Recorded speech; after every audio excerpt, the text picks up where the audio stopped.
જો અમારે એમએસપી હટાવી જ હોત તો સ્વામીનાથન કમિટીના રિપોર્ટને લાગુ જ કેમ કરતા? આ અમારી સરકાર એમએસપીને લઈને ગંભીર છે.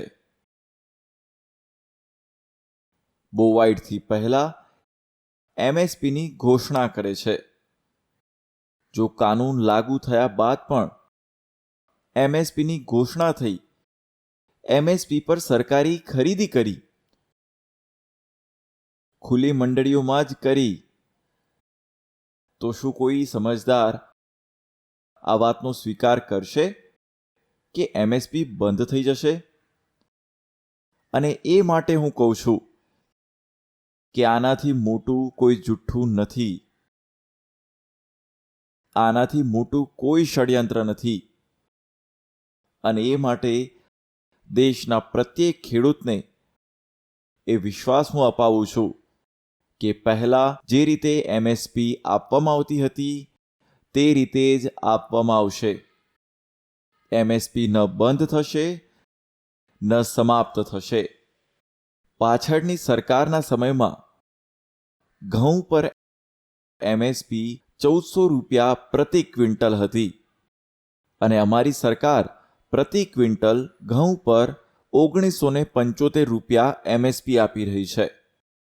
પાછળની સરકારના સમયમાં ધાન પર એમએસપી હતી 1310 રૂપિયા પ્રતિ ક્વિન્ટલ.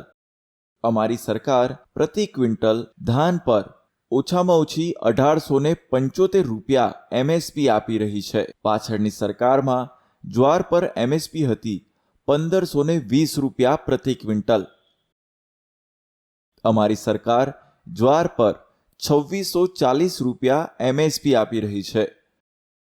પાછળની સરકારના સમયે મસૂરની દાળ પર એમએસપી 1950 રૂપિયા હતી.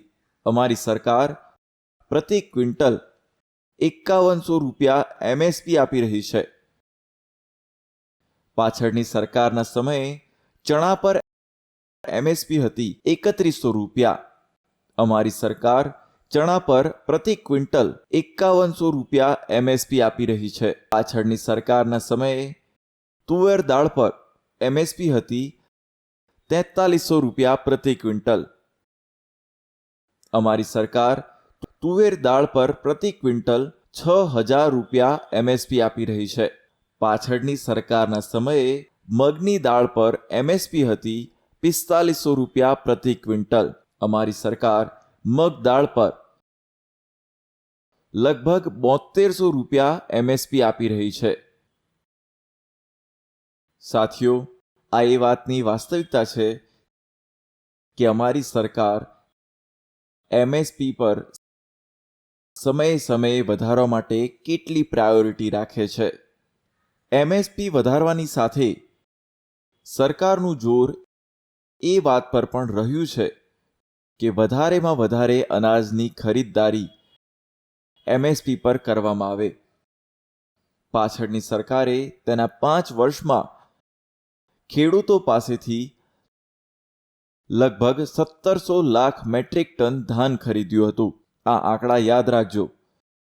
અમારી સરકારે 5 વર્ષમાં 3000 લાખ મેટ્રિક ટન ધાન ખેડૂતો પાસેથી એમએસપી પર ખરીદવામાં આવ્યું, લગભગ ડબલ.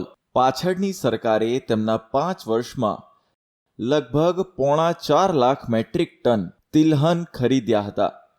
અમારી સરકારે અમારા 5 વર્ષમાં 56 લાખ મેટ્રિક ટનથી વધારે એમએસપી પર ખરીદ્યા. 2014થી પહેલાના 5 વર્ષમાં તેમણે માત્ર 1.5 લાખ મેટ્રિક ટન દાળ જ ખેડૂતો પાસેથી ખરીદી હતી.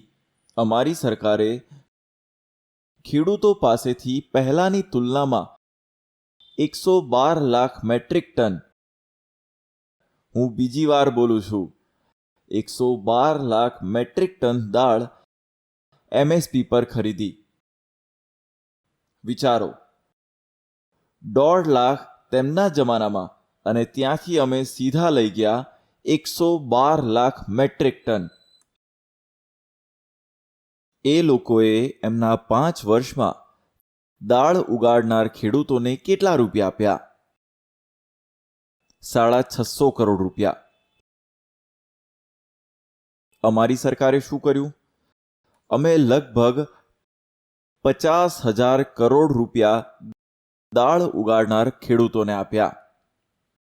નવા કાનૂન પછી તો ખેડૂતોએ પોતાનો લાભ જોઈને પોતાની ઉપજને વેચવાની પણ શરૂઆત કરી દીધી છે. હાલમાં જ એક જગ્યા પર ધાન ઉત્પાદન કરવાવાળા ખેડૂતોએ મળીને એક ચોખાની કંપની સાથે સમજૂતી કરી છે. આનાથી તેમની આવક 20% વધી છે. એક અન્ય જગ્યા પર બટાકાના 1,000 ખેડૂતોએ મળીને એક કંપની સાથે સમજૂતી કરી છે. આ કંપનીએ તેમને કિંમતમાં 35% વધારાની ગેરંટી આપી છે. એક બીજી જગ્યાના સમાચાર હું વાંચી રહ્યો હતો, જ્યાં એક ખેડૂતે ખેતરમાં વાવેલા મરચાં અને કેળા સીધા બજારમાં વેચ્યા તો પહેલાથી 2 ગણી કિંમત મળી. આપ મને કહો, દેશના પ્રત્યેક ખેડૂતને આ લાભ, આ હક મળવો જોઈએ કે ન મળવો જોઈએ?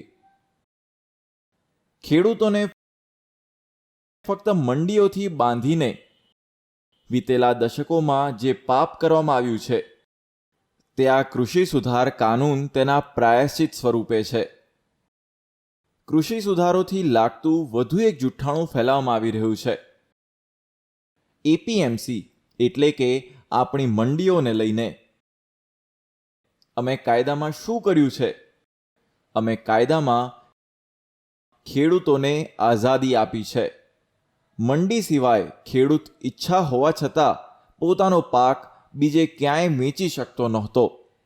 નવા કાયદામાં અમે ફક્ત એટલું કહ્યું છે કે ખેડૂતને જો ફાયદો દેખાય છે તો પહેલાંની જેમ મંડીમાં વેચે, અથવા બહાર તેમને ફાયદો થાય છે તો મંડીથી બહાર જવાનો તેમનો હક મળવો જોઈએ. તેમની મરજીને શું લોકતંત્રમાં મારા ખેડૂત ભાઈઓને આટલો હક ન હોય?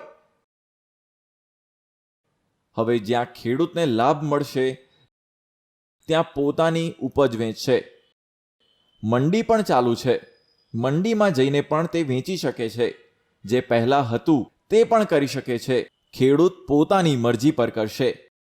નવા કાયદામાં અમારી સરકારે ફાર્મિંગ એગ્રીમેન્ટ દરમિયાન ખેડૂતને સુરક્ષા આપવા માટે કાનૂની જોગવાઈ કરી છે. અમે નક્કી કર્યું છે કે ફાર્મિંગ એગ્રીમેન્ટમાં સૌથી મોટું હિત જોવામાં આવશે તો તે ખેડૂતનું જોવામાં આવશે. અમે કાયદા દ્વારા નક્કી કર્યું છે કે ખેડૂત સાથે એગ્રીમેન્ટ કરવાવાળા પોતાની જવાબદારીથી ભાગી નહીં શકે. જે ખેડૂતને તેણે વચન આપ્યું હશે તે સ્પોન્સર કરવાવાળાને, તે ભાગીદારને તે પૂરું કરવું જ પડશે. નવો ખેડૂત કાયદો લાગુ કર્યા બાદ કેટલાય ઉદાહરણ સામે આવી રહ્યા છે જ્યાં ખેડૂતોએ પોતાના વિસ્તારમાં એસડીએમને ફરિયાદ કરી હોય અને ફરિયાદના ગણતરીના દિવસોમાં ખેડૂતોને પોતાની બાકીની રકમ મળી ગઈ. સાથીઓ, ફાર્મિંગ એગ્રીમેન્ટમાં ફક્ત પાક અને ઉપજનો જ કરાર હોય છે. જમીન ખેડૂત પાસે જ રહે છે. એગ્રીમેન્ટ અને જમીનનું કંઈ જ લેવા દેવા નથી. પ્રાકૃતિક આપત્તિ આવી જાય તો પણ એગ્રીમેન્ટ અનુસાર ખેડૂતને પૂરા પૈસા મળે છે. જો આજે દેશના તમામ રાજકીય પક્ષોના જૂના ઘોષણાપત્રોમાં જોઈએ, તેમના નિવેદનો સાંભળીએ, પહેલા દેશમાં જે લોકો કૃષિ વ્યવસ્થા સંભાળી રહ્યા હતા તો તેમને કહી દઉં કે આજે દેશમાં કૃષિ ક્ષેત્રે જે સુધારાઓ થયા છે તે તેનાથી અલગ નથી. તેમને તકલીફ એ વાતની નથી કે કૃષિ કાયદામાં સુધાર કેમ થયો. તેમને તકલીફ એ વાતથી છે જે કામ અમે કહેતા હતા તેમ છતાંય કરી શકતા નહોતા તે કામ મોદીએ કઈ રીતે કર્યું, મોદીએ કેમ કર્યું, મોદીને તેનું ક્રેડિટ કેમ મળી જાય? હું તમામ રાજકીય પક્ષોને હાથ જોડીને કહેવા માંગુ છું, તમે બધું જ ક્રેડિટ પોતાની પાસે રાખી લો. તમારા બધા જ ઘોષણાપત્રોને જ હું ક્રેડિટ આપીશ. મને આ કામની ક્રેડિટ નથી જોઈતી, પણ મને ખેડૂતનું જીવન સરળ અને સહેલું જોઈએ. સમૃદ્ધિ જોઈએ. ખેતીમાં આધુનિકતા જોઈએ છે. મહેરબાની કરીને તમે ખેડૂતોને હેરાન કરવાનું છોડી દો. ખેડૂતોને મૂંઝવણમાં મૂકવાનું છોડી દો. તમે એકવાર ફરી વિચારી લો. જે થયું જ નથી, જે થવાનું પણ નથી, તેનો ભ્રમ અને ડર ફેલાવનાર જમાતોથી તમે સાવચેત રહો. આ લોકોએ હંમેશા ખેડૂતોને દગો આપ્યો છે. સરકાર દ્વારા કરવામાં આવેલા પ્રયાસો બાદ પણ જો કોઈને શંકા છે, તો અમે માથું ઝુકાવીને ખેડૂત ભાઈ સામે હાથ જોડીને એકદમ વિનમ્રતાની સાથે દેશના ખેડૂતોના હિતમાં તેમની ચિંતાનું નિરાકરણ કરવા માટે દરેક મુદ્દા પર વાત કરવા માટે તૈયાર છીએ. દેશના ખેડૂતોનું હિત અમારા માટે સર્વોચ્ચ પ્રાથમિકતાઓમાંથી એક છે.